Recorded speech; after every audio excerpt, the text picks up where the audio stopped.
standing at the front entrance to the Hillcrest Estate, tightly clutching the brim of his felt hat, and looked at the huge estate looming in front of me. The night was shrouded in darkness, except for the faint flicker of gas lamps that stood along the paved path leading to the mansion. A light mist hung in the air, giving the landscape a mystery, and a cold wind rustled in the treetops, as if carrying secrets in its breath. Taking a deep breath, I pushed open the heavy oak doors and entered the luxurious foyer. Scarlet Rose.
Chapter 1. Black Lake. The room was decorated with an intricate marble floor, a magnificent chandelier hung from the ceiling, and a wide staircase led to the upper floors. The dim light of the moon poured through the stained glass windows, casting bright shades of red and blue around the room. I looked around while my eyes adjusted to the dim lighting. A small group of elegantly dressed guests gathered around the fireplace, their muffled conversations filling the air. My attention was attracted by a woman in a flowing crimson dress who was standing at the piano, gently stroking the ivory keys with her fingers. There seemed to be a tinge of melancholy in her dark eyes, as if she was carrying a burden too heavy for her frail physique. As I approached her, I couldn't help but be fascinated by her beauty. "Good evening, ma'am," I said, tipping my hat slightly. "May I have the pleasure of knowing your name?" She turned to face me, a slight smile playing on her lips.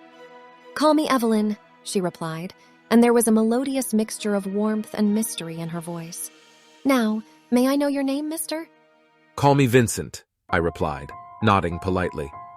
"Vincent Blake, private investigator. I was hired to investigate the disappearance of Lord Hillcrest's valuable artifact, the Scarlet Rose." Evelyn's eyes widened slightly. A spark of intrigue danced in them. "A scarlet rose," she whispered. "It is said that it has great power and brings both good luck and misfortune to its owner. Her disappearance has cast a shadow of doubt on this house." "Indeed," I said, my curiosity piqued. "Did you notice anything unusual or anyone acting suspiciously tonight, Evelyn?" She was silent for a moment, her gaze distant, as if she was lost in her thoughts. "There is one person who has caught my attention," she said with a hint of concern in her voice. "A man named Walter Ferris.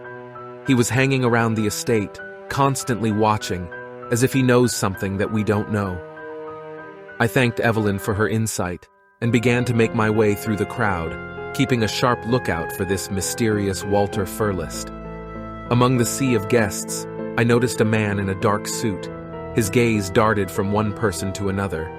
He seemed out of place, a mystery in this luxurious setting. I walked up to him, my voice quiet but firm. "Mr. Ferris, I presume?" I asked, carefully watching his reaction. His eyes widened, a look of surprise on his face. "How do you know my name?" He paused, concern in his voice. "I have my own ways," I replied, and a hint of a smirk appeared on my lips. "But more importantly, I believe you may have some information regarding the disappearance of the Scarlet Rose." Mr. Ferris shifted uncomfortably, his eyes darting around as if he was considering his next move. "I don't understand what you're talking about," he said in a trembling voice. "I'm just a guest here enjoying the evening like everyone else." I narrowed my eyes, studying his body language for any signs of deception. "It's hard for me to believe that a person like you could be a mere guest at such an exclusive event," I said, my voice dripping with skepticism.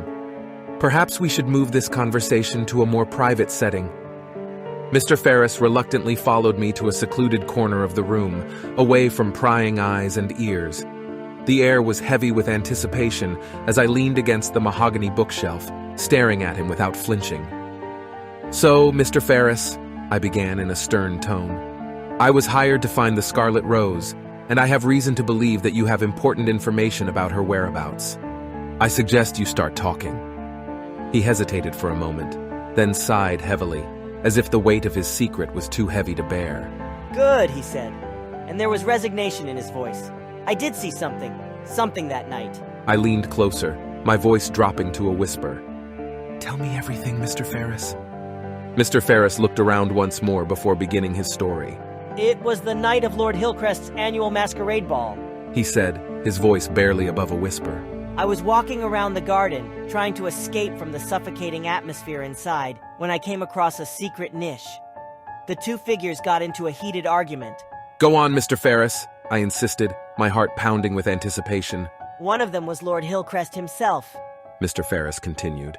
"He was furious and demanded to know where the Scarlet Rose was. The other person, a woman, seemed just as angry. They exchanged a few words, and then she handed him a small box lined with blue velvet.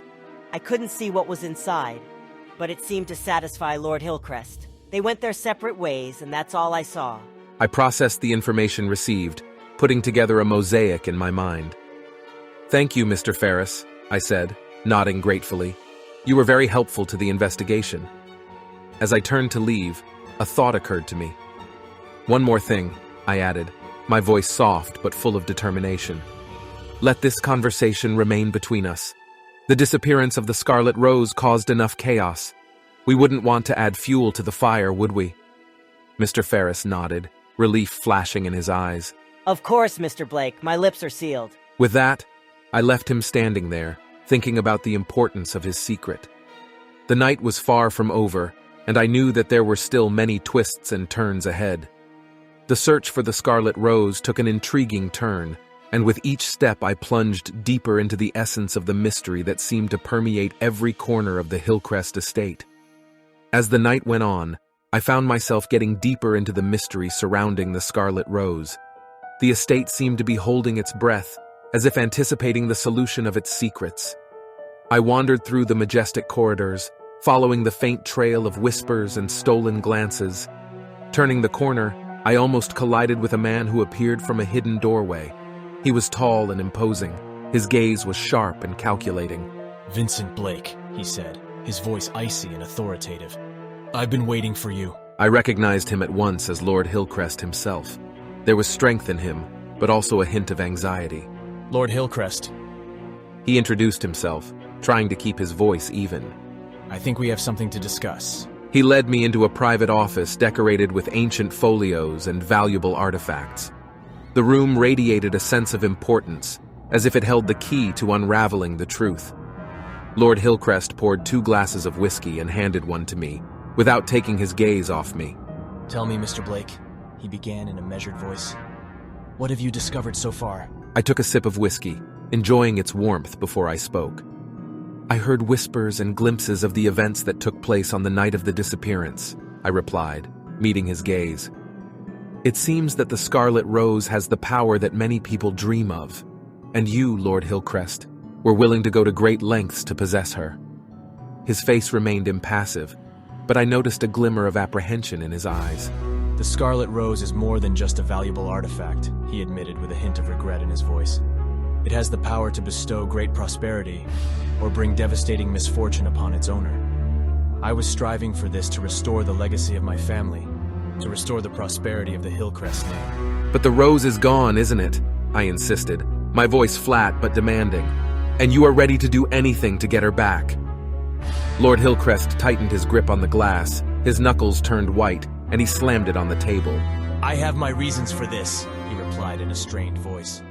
"But I assure you, Mr. Blake, I am not responsible for the loss of this artifact." I studied him carefully, looking for any signs of deception. "But then who?" I asked, lowering my voice to a low, tense tone. Lord Hillcrest hesitated for a moment, then finally said, And there was a mixture of fear and humility in his voice. There is a secret society, a group known as the Nightshade Brotherhood, he confessed.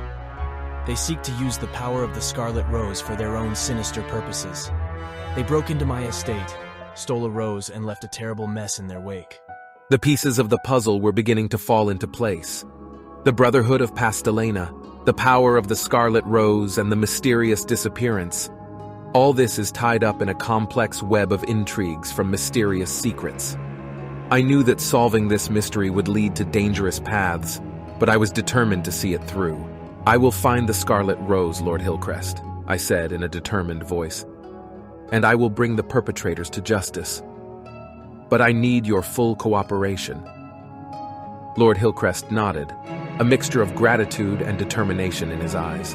"Do what you think is right, Mr. Blake," he said, and his voice was full of newfound determination. "The truth must be revealed, and the Scarlet Rose must be returned to its rightful owner. I believe in your abilities." Having made an alliance in the face of a common enemy, we parted, each with his own role in this complex game of shadows. The night has become darker, but my determination has also become stronger. When I returned to the sprawling estate, I couldn't help but feel a rush of anticipation.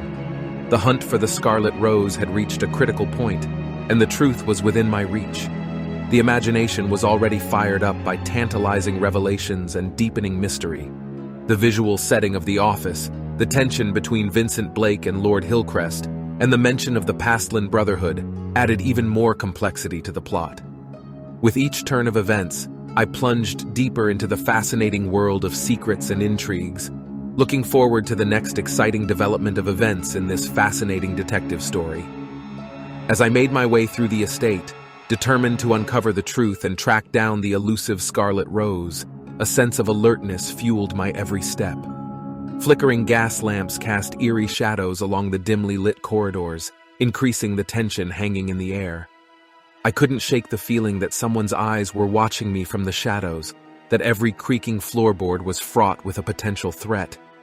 The Pastelena Brotherhood, a secret organization with sinister intentions, has infiltrated this very place. I knew I had to tread carefully. My next destination was the estate's vast library, a treasure trove of knowledge that could hold valuable clues to the location of the Scarlet Rose. The library's high shelves were filled with ancient volumes, their tattered spines hinting at the secrets they held. I approached the librarian, a stoic woman with silver-gray hair and piercing blue eyes.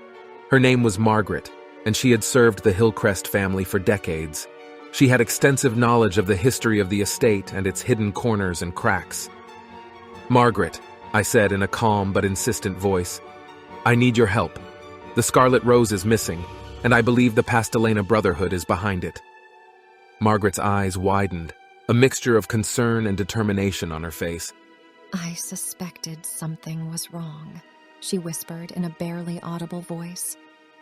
Strange things and incidents took place in the dark corners of this estate. Secret meetings, whispering, some mystical signs. But I never thought that it would lead to such consequences. I leaned closer, lowering my voice. "Margaret, do you know any secret passages, secret rooms, or anything else that could help us in our search? Anything that could help us uncover the truth?" She nodded, excitement flashing in her eyes. "There is a forgotten secret room under the estate," she said. "Rumor has it that Hillcrest's ancestors used it for secret meetings. They say that the entrance is hidden behind a bookshelf in this very library." Together we examined the shelves, meticulously studying the spines of books. And there, hidden among the classics, was an unusually ornate book, slightly protruding from the rest. I gently pulled on it, and with a loud click, the bookshelf shifted, revealing a narrow and deep passage behind it. Margaret handed me a flickering lantern, its dim light casting eerie shadows on the ancient walls. "Be careful, Vincent," she warned. "The secrets that lurk inside should not be taken lightly. The Brotherhood of Nightshade will stop at nothing to protect their dark deeds and intentions." Chapter 2, Black Lake. With gratitude in my eyes, I nodded and entered the secret corridor. The air became colder, and a faint smell of damp and mold hung in the underground chamber. The sound of my footsteps echoed, as if awakening the dormant secrets that had been locked in these walls for many years. As I made my way through the winding tunnels, I couldn't help but wonder what awaits me at the end of this dangerous journey. Will I find the Scarlet Rose and get to the truth? Or am I entangled in a web of deception and danger, having failed to escape from her clutches? The imagination soared, gripped by the unknown and anticipation of the secret room and the secrets stored in it. The visual environment of the library, whispered conversations, and the discovery of a secret passage sparked my curiosity, drawing me deeper into the intricate plot of the detective story. With each step I took, the stakes were getting higher, and I was looking forward to the next revelation, ready for the unexpected turns that awaited me ahead. As I went deeper into the secret room, the flickering light of my lantern illuminated the intricate carvings on the walls. Ancient symbols and mysterious inscriptions decorated the stone, hinting at the mystical past of this hall. The air was getting heavier with every step, as if the secrets stored in this room were weighing on me. In the center of a large, luxurious hall, I found an ornate pedestal with a crimson velvet cushion. It was empty. The Scarlet Rose was nowhere to be seen. Disappointment gripped me, but I did not give in to despondency. There had to be something else. A lead, a trail, something that would lead me closer to the truth. As I was looking around the next room, my eyes fell on a strange painting hanging on the wall. It depicted a scene full of darkness and shadows, with figures hidden by the veil of night. There was something eerily familiar about it, as if it contained a hidden message. I got closer to the painting and noticed a thin seam along the frame. With a slight push, the painting swung open, revealing another room hidden behind it. It was a more or less intimate moment, and in its center I saw a pedestal with a single scarlet rose. Its bright hue seemed to illuminate the room, casting an otherworldly glow. I held out my hand, my fingers trembling with a mixture of excitement and caution. It was a coveted artifact that everyone was looking for, a source of both luck and misfortune. But just as I was about to pick up the Scarlet Rose, a cold voice echoed through the room, causing me to freeze in place. Well, Mr. Blake, the voice said mockingly. I must say you are quite persistent in your aspiration. I turned around and found myself face to face with a figure dressed in a black cloak. His features were hidden by shadows. The unmistakable emblem of the Nightshade Brotherhood adorned his collar. I have to praise you, he continued, taking slow, deliberate steps towards me. Not many people can figure out the secrets of this estate and discover this room for themselves. I clutched the little box with the Scarlet Rose tightly in my hand. My heart was pounding with a mixture of fear and determination. You will not get your hands on this artifact, I said in a firm voice. It belongs to Lord Hillcrest, and I intend to return it to its rightful owner. The man in the black cloak smiled grimly. You're wrong, Mr. Blake. The Scarlet Rose is not meant for Lord Hillcrest. Its power is too great to be contained by just one person. The Brotherhood of Nightshade seeks to use it for a greater purpose. I took a step back, preparing for what would happen next. And what kind of great goal are we talking about? I asked, but my voice didn't waver. The man's eyes flashed angrily. A goal that will change the course of history, he hissed. The Scarlet Rose is the key to unlocking unimaginable power, and the Nightshade Brotherhood will use it to change the whole world. I knew I couldn't let such power fall into the wrong hands. With every fiber of my soul, I decided to stop the Brotherhood of Nightshade and protect the Scarlet Rose. Before the man in the black cloak could make another move, a sudden noise came from the secret passage. Lord Hillcrest, along with Margaret and several loyal servants, burst into the room. Vincent, behind you! Shouted Lord Hillcrest, his eyes full of concern. I instinctively ducked when a dagger thrown by a member of the Pastelena Brotherhood whistled past me. While the battle for the Scarlet Rose was going on, chaos reigned. My comrades and I fought resolutely, not only for the fate of Lord Hillcrest, but for the whole world. Amid a flurry of blows and collisions, our combined efforts began to overcome the members of the Pastelena Brotherhood. The sound of grunting and clanking steel echoed through the hall. Lord Hillcrest fought valiantly by my side. His determination to protect his family's legacy was evident in every swing of his sword. With each defeated opponent, the spirit of the Brotherhood of Pasling fell. Their leader, the man in the black cloak, realized that his plans were collapsing right before his eyes. In a final act of defiance, he lunged at me, his eyes burning with a fierce flame. But I was ready. I dodged his attack, causing him to stumble and lose his balance. In one swift movement, I disarmed him and pinned him to the ground, his black cloak slipping off, revealing a face distorted by a mixture of rage and defeat. You may have won the battle, but our war has just begun, and it's not over yet, he growled, pulling out of my grip. And the Brotherhood of Nightshade will rise again. Such a powerful force that lurks in the Scarlet Rose cannot be contained forever. I met his fierce gaze with unwavering determination. Maybe, I replied, and there was determination in my voice. But for now, justice has prevailed, and the Scarlet Rose will remain in safe hands and a safe place. When the Nightshade Brotherhood was defeated, Lord Hillcrest and I delivered the Scarlet Rose to a safe and secure place, its scarlet petals still fluttering despite the chaos that had occurred. We stood in the room, our chests heaving with fatigue and relief. Lord Hillcrest came up to me, his eyes full of gratitude. Vincent, you have proved that you are a true ally in this battle, he said in a sincere voice. The Hillcrest family is deeply indebted to you. I nodded. A sense of satisfaction overwhelmed me. It was my duty to protect the truth and make sure that the Scarlet Rose did not fall into the wrong hands, I replied. But the mystery surrounding this artifact is far from over. We must ensure its safety and unravel the secrets it keeps. Lord Hillcrest nodded in agreement. Indeed, Vincent. The Scarlet Rose carries a weighty story and a very great power that needs to be understood. Let's work together to reveal its true purpose and protect it from those who would like to abuse its potential. And so, when the Scarlet Rose was safe and the Brotherhood of Nightshade was defeated, we came out of the secret room. The estate was bathed in the soft light of dawn. A new day illuminated the truth revealed to us. The reader, fascinated by a fascinating story full of secrets and intrigues, the reader closed the book. His imagination was still inflamed by the mysterious power of the Scarlet Rose and the determination of Vincent Blake. When the story ended, the reader was left with a sense of satisfaction and unquenchable curiosity. He couldn't wait to delve into the future adventures of Vincent Blake and the secrets he would reveal. The visual setting, charming characters, and an exciting plot have captured their imagination, ensuring that the detective story will remain in their memory for a long time after the last page is turned.